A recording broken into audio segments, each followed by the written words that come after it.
Marco. Quand Marco passait, tous les jeunes hommes se penchaient pour voir ses yeux. Des Sodomes où les feux d'amour brûlaient sans pitié.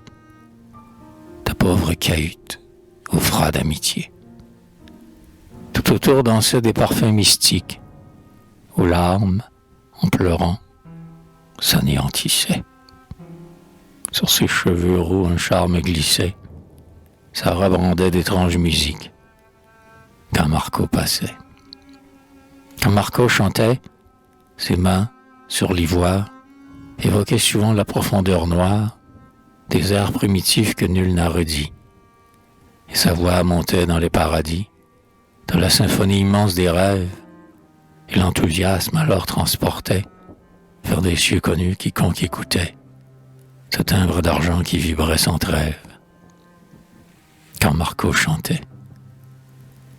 Quand Marco pleurait, ses terribles larmes défiaient l'éclat des plus belles armes.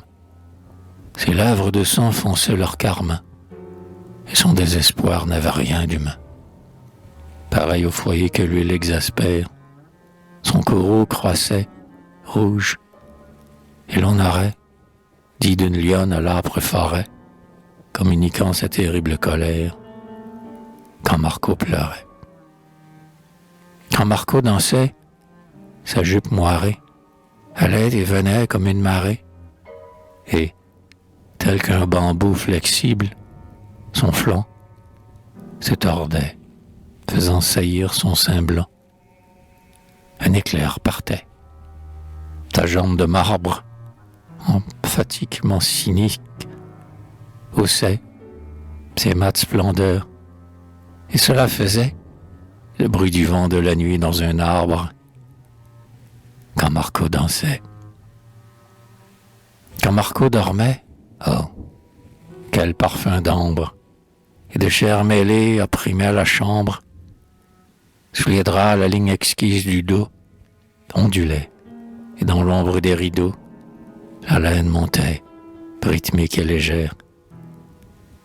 Un sommeil heureux et calme fermait ses yeux, et ce doux mystère charmait les vagues objets parmi l'étagère, quand Marco dormait.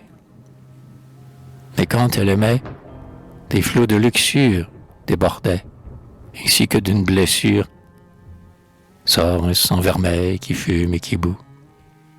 Ce corps cruel que son crime absout.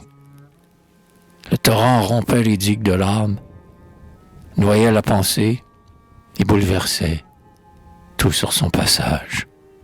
Il rebondissait, souple et dévorant comme de la flamme, et puis se glaçait.